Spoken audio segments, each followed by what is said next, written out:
Hemşirem sana da mı? Değmez Şahin. Hoş geldin tamam. Şahin. Tamam. Çok güzel.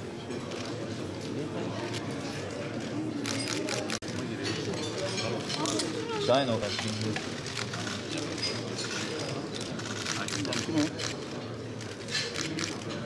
Yeni ekonomi programımız açıklandı. Ekonomi hayatımızın bundan sonraki yol haritası ile ilgili Cumhurbaşkanımızın talimatlarıyla yapması gereken her türlü düzenlemelere hazırlıklarımız da var.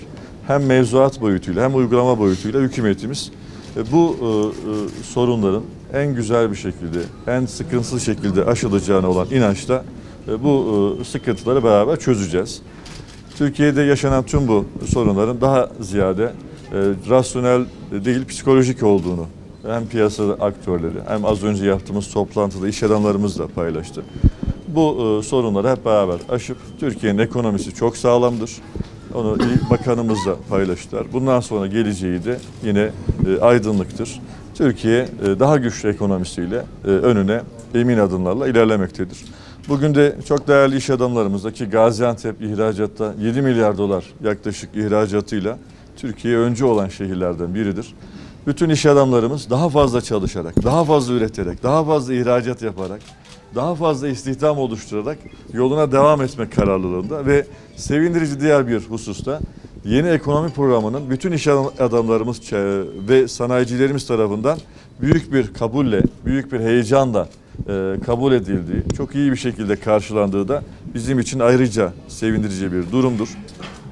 Tüm bu sorunları hep beraber aşacağımız inancını ve yerli malı kullanılması hususunda iş adamlarımızla da bir beraber mutabakata vardık.